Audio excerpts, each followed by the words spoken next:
Initialement prévu pour le 3 août 2020, finalement, les élèves et étudiants finalistes vont reprendre ce 10 août 2020 les cours. Pendant un mois, ils doivent se préparer pour finalement passer les épreuves. Aujourd'hui, ATU Plus 243 reçoit pour vous Excellence Archimède Kalassa. Il est professeur d'université.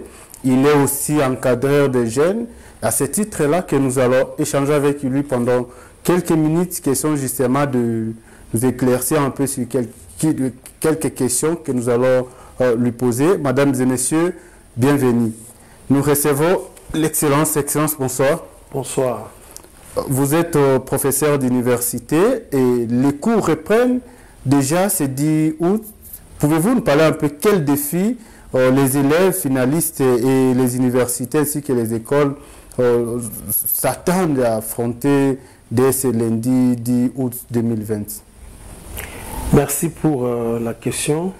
C'est vrai, c'était prévu initialement le 3, date qui a été renvoyée pour le 10. Et nous espérons que le 10, les activités scolaires vont réellement reprendre. C'est vrai, il y a beaucoup de défis à relever. Vous allez comprendre que depuis l'avènement de la pandémie, les activités scolaires ont été suspendues.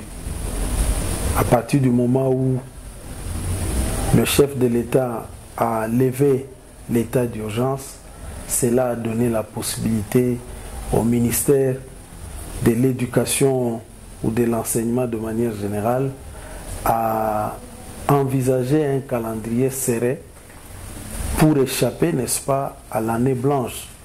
C'est ce qui a poussé le ministre national de l'enseignement, comme je le disais, à prévoir la date, celle du 3, pour être renvoyée encore au 10. Si on a renvoyé la date du 3 au 10, c'est justement pour faire face. Parce que tout simplement, sur le plan pratique, sur le plan préparatif, il y a eu encore de petits soucis. Il fallait des petits réglages pour permettre à ce que les enfants reviennent dans les conditions optimales, susceptibles, n'est-ce pas, de les éviter la pandémie qui est en train de sévir sur l'ensemble du territoire national, mais aussi sur l'ensemble du monde, si je peux m'exprimer de cette façon-là. Et donc, les défis, il y en a. Il y en a partout, du point de vue organisationnel, mais aussi du point de vue de la pandémie. Parce que c'est la pandémie, finalement, qui est l'épicentre de tout ce que nous avons aujourd'hui comme soucis, comme préoccupation, comme problème. Et donc, si je peux dans un premier temps me limiter là pour dire les défis, il y en a autant. Et ce sont des défis d'ordre organisationnel. Et vous avez parlé de défis, il y a beaucoup de défis, notamment les 1 mois là. Est-ce que vous pensez que dans 1 mois, on peut étudier, reprendre ou récupérer ce qui a été perdu et puis faire les examens, les épreuves pour ceux qui sont dans des classes terminales? C'est vrai que ça pose problème. Il est difficile que nous puissions réfléchir en termes de calendrier normal parce que nous sommes dans un contexte circonstanciel et le calendrier a été également serré. Il est difficile que nous puissions dire que nous pouvons récupérer tout ce qui a été récupéré, disons tout ce qui a été perdu au cours de ce 3 mois. Pratiquement, je peux 4 mois presque. Oui, je peux considérer cela comme un semestre. C'est tout un semestre perdu et dans les ultimes minutes, nous voulons récupérer quelques jours, grignoter ça et là. Ce n'est pas facile que nous puissions récupérer tout ce qui a été perdu, mais nous faisons avec. Nous ne pouvons que nous contenter de ce que les enfants ont reçu comme enseignement depuis le premier semestre. Et justement, et même l'examen lui-même, pour ceux qui font l'examen d'État, la matière ne peut s'appesantir que sur ce qu'ils ont vu au premier semestre. Il est difficile que l'on puisse inventer la roue, inventer une nouvelle matière qui n'a pas été enseignée aux enfants pour qu'ils soient soumis à une évaluation. Vous comprenez que ceux qui doivent examiner les enfants, ils sont devant une difficulté d'ordre financier. L'État doit faire face à cela. C'est comme ça que dans certains milieux de l'enseignement, il y a maintenant des exigences. Il faut qu'on paye tel mois, il faut qu'on paye tel autre mois. Si les écoles privées peuvent encore se contenter de donner des exigences, il faut payer tel mois, il faut payer tel autre mois. Donc, les problèmes ne se posent pas seulement dans les milieux des enseignants, mais le problème se pose également dans les milieux de parents. Les parents qui doivent accepter que leurs enfants aillent présenter ces examens. Parce qu'il y a des exigences, comme je le disais, d'ordre organisationnel, auxquelles les parents sont également appelés comme contributeurs. Et donc vous comprenez que ce n'est pas facile. Ce sont des examens qui sont en train de se passer dans des contextes beaucoup plus difficiles et qui appellent bien entendu une certaine compréhension à des niveaux différents, que ce soit chez les parents, que ce soit chez l'État lui-même, que ce soit également chez les organisateurs de ces examens. Donc, nous tous, nous sommes appelés, n'est-ce pas, à apporter un peu de sacrifice pour permettre à ce qu'effectivement l'on puisse assister à un atterrissage convenable pour que nos enfants soient réellement évalués. Pendant plus de 4 mois, les élèves n'ont pas payé, les enseignants n'ont pas reçu leur salaire. Est-ce que vous pensez qu'aujourd'hui, il y a le gouvernement national, par le bien du président de la République, qui a demandé à ce que le gouvernement puisse soutenir les écoles agréées, justement pour les pallier un peu dans des difficultés d'ordre financier? Est-ce que vous pensez que les écoles privées peuvent bien s'en sortir pendant ces 1 mois? Justement, ça pose énormément de problèmes parce que dans certaines écoles privées, ils ont commencé à exiger que les parents puissent payer le minerval de tout ce mois non couvert par les enseignements. Ce qui fait que ça pose également problème dans la compréhension des parents parce que les parents n'acceptent pas de payer du moment où leurs enfants n'ont pas suivi les enseignements. Et donc, vous comprenez que il faut une certaine compréhension, il faut une certaine discussion pour que l'on dégage un consensus qui permettrait que les enfants soient à l'abri. Mais sinon, la situation des écoles privées, les écoles privées fonctionnent sur base de ce que le parent apporte comme contribution. Et donc, comme il n'y a pas eu de contribution pendant les 3 ou 4 mois, ça pose problème. C'est un grand défi à relever.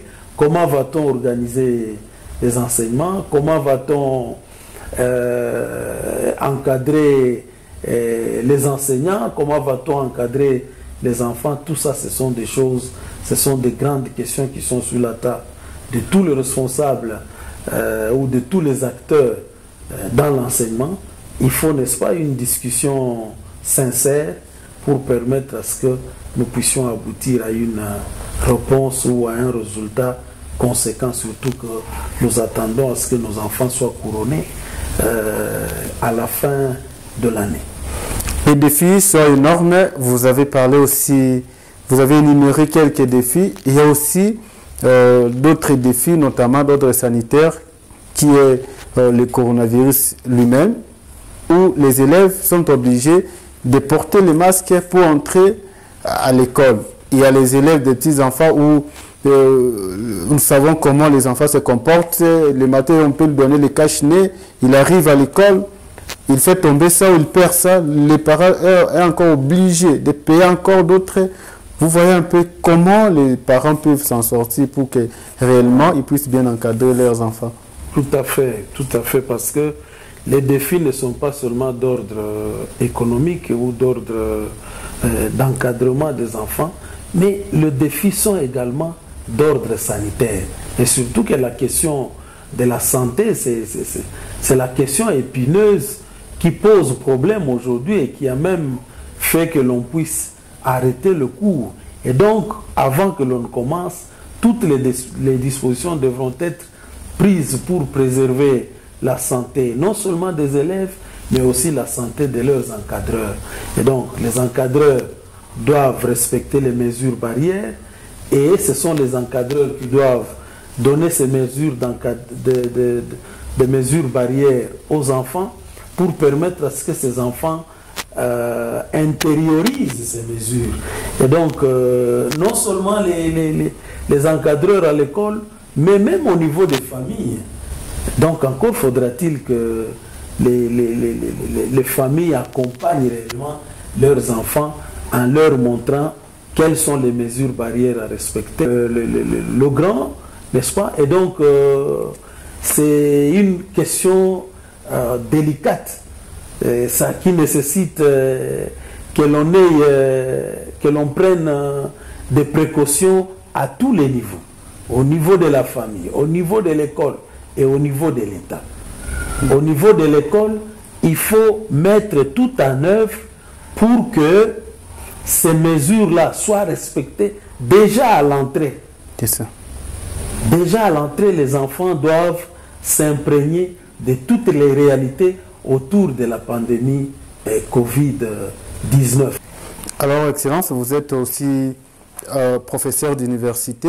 Pouvez-vous nous parler un peu, les 1 mois ici, on commence par répondre ou réviser les cours déjà appris depuis le début de l'année académique et scolaire, ou on attend juste ce qu'il faut apprendre pendant les 2 semaines pour que finalement on passe dans les épreuves des examens? Oui, merci pour la question. Au niveau de l'enseignement supérieur et universitaire, je crois que le même problème se pose. Peut-être qu'ici, le problème ne se poserait pas de la même manière, étant donné que les acteurs à l'université sont matures, ils ont une certaine maturité à préserver, que ce soit du côté des étudiants, que ce soit du côté des encadreurs que nous sommes. Déjà dans les facultés, les réunions sont en train de se multiplier pour permettre à ce que les enseignements se déroulent normalement. Mais comment va-t-on nous y prendre? Au fait, comme je le dis, dans chaque faculté, il y a une certaine organisation qui est en train de se concevoir pour permettre à ce que les enseignements aillent. Il y a des enseignements qui avaient déjà été achevés et pour lesquels les examens ont même été posés au premier semestre. Maintenant, c'est le 2e semestre. Et le 2e semestre est courté. Et donc, c'est vraiment une vitesse de croisière. C'est comme ça que les enseignants sont exhortés, n'est-ce pas, de faire de grandes synthèses pour permettre à ce que les nombres d'heures ne soient pas kilométriques, étant donné que nous n'avons pas assez de temps. Le temps, il est sensiblement réduit par les événements. Et donc, la politique, et la meilleure politique revient à chaque enseignant de faire en sorte que les enseignements se fassent de 2 manières, en multipliant peut-être les TP pour permettre à ce que les enfants ou les étudiants fassent des recherches en dehors des cours qu'ils peuvent avoir. C'est parce que les autorités académiques se battent bec et ongle pour permettre à ce que l'année académique prenne réellement fin. Mais il y a beaucoup à faire, il y a beaucoup à faire, que ce soit du côté des enseignants, que ce soit du côté des étudiants. De sacrifices sont attendus chez tout le monde. La compréhension est attendue chez tout le monde pour permettre à ce que nous puissions atterrir convenablement.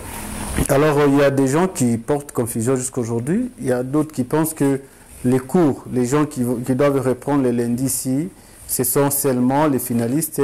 Est-ce que tous les étudiants vont reprendre ce lundi ou ils ont encore une autre date qu'ils doivent attendre? Non, il n'y a pas que les étudiants finalistes. Au niveau de l'enseignement supérieur et universitaire, ce sont tous les étudiants qui doivent reprendre le cours. C'est seulement au niveau de l'enseignement secondaire, l'enseignement primaire et secondaire, où ne sont attendus que les élèves finalistes qui doivent présenter les examens d'État et les autres qui doivent présenter les TENAFEP.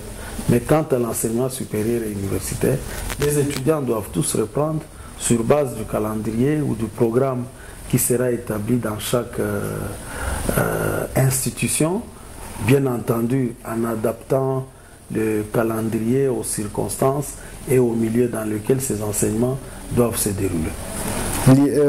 Les frais académiques, c'est qu'il faut payer avant de commencer ou les étudiants doivent faire quoi pour que finalement ils payent? Non, c'est comme ça que j'étais en train de dire que dans un contexte comme celui-ci, nous avons besoin d'une compréhension à tous les niveaux. Que ce soit au niveau des enseignants, que ce soit au niveau des étudiants, que ce soit au niveau des parents. Nous pensons que nous venons tous de cette pandémie, du confinement dans lequel nous étions tous placés, tous, et alors tous, sans tenir compte de telle ou telle autre catégorie. Tous nous étions dans le confinement, quand bien même le chef de l'État a levé l'état d'urgence. Je crois que cet état d'urgence n'a pas concerné une catégorie de gens. Le confinement a été généralisé, ça frappait ce que ça pouvait frapper. Et donc, un peu de sacrifice pour chacun de nous, ça permettrait que nous allions de l'avant. Un peu de sacrifice, mesdames et messieurs, vous avez compris le message que l'excellence Archimède Kalasa venait de lancer. Excellence, pour finir, peut-être que vous avez un message particulier à adresser à vos étudiants, étudiantes, et aussi à vos enfants qui sont encore élèves dans des écoles qui doivent répondre ce lundi. Aux étudiants, je voudrais dire, nous avons besoin d'avoir des étudiants responsables. Excellence, je rappelle que vous êtes professeur d'université et vous êtes aussi encadreur des jeunes. Actu plus 243 vous dit merci. Merci beaucoup. Mesdames et messieurs, c'est la fin de cette émission. L'émission que vous allez suivre sur les réseaux sociaux et sur les chaînes partenaires. Alors, nous vous disons merci et nous disons aussi merci à l'hôtel Bétageon qui nous a accordé ces beaux cadres justement pour qu'on puisse tourner cette émission. Au revoir et au prochain numéro.